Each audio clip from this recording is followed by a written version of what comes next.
最先周潤發咧本來係客串性質嘅，本來喺個劇本裏邊咧，佢嘅戲嘅份量係好少嘅。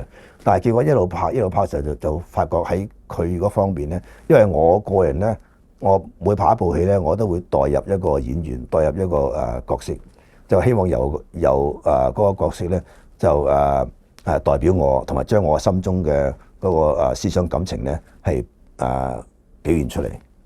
咁我覺得我同周潤發有好多共通點，因為我哋都有差唔多相同嘅遭遇，我哋亦都有相同嘅即係信念同埋對呢個人生嘅睇法。同埋拍攝嘅時候咧，我盡量係趨向於就係我希望每一位演員咧就能夠將佢哋平時真正嘅感受嘅人生經驗化咗入去部戲裏邊。就同埋我亦都好希望每一個演員咧能夠唔單止將嗰份感情表現出嚟，亦都係希望佢哋能夠將佢哋平時講嘅對白，曾經講過嘅嘢係放入去嗰場戲裏邊。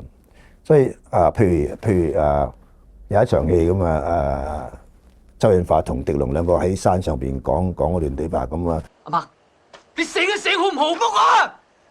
點解我連我？你冇爭我任何嘢，我從來唔會逼朋友做啲唔想做嘅嘢。我有自己嘅原則，我就唔想成世俾人撳住嚟打。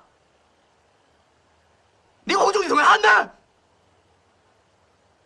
我衰咗3年，我等一個機會，爭翻口氣，唔係要證明話俾人聽我威，只係想話俾人聽我唔見咗嘅嘢，我想自己攞翻。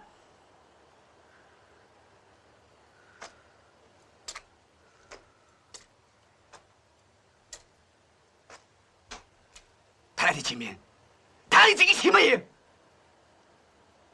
做衰人嗰時俾人鬧，做好人嗰陣連行2步都俾人跟蹤啊！你有爭取過機會咩？你冇啊！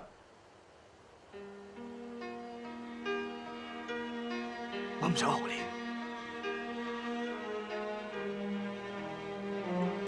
阿媽。周潤發話即係我衰咗3年，就係要等個機會，一有機會咧，我就要將我唔見咗嘅嘢攞翻嚟咁。咁呢段戲係我哋2個人嘅心聲嚟嘅。我哋曾經經過失敗過，但係我哋雖然話經過失敗，但係我哋仍然保持我哋自己嘅尊嚴。我哋即係話一有機會，我哋就會將我哋嘅尊嚴攞翻嚟。呢個係做人嘅價值，同埋做人即係做人嘅嗰個目的咁即係。拍嘅時候咧，我哋成為好好嘅朋友。我哋同幾位演員咧，張國榮狄龍我哋冚唪唥都成為好朋友。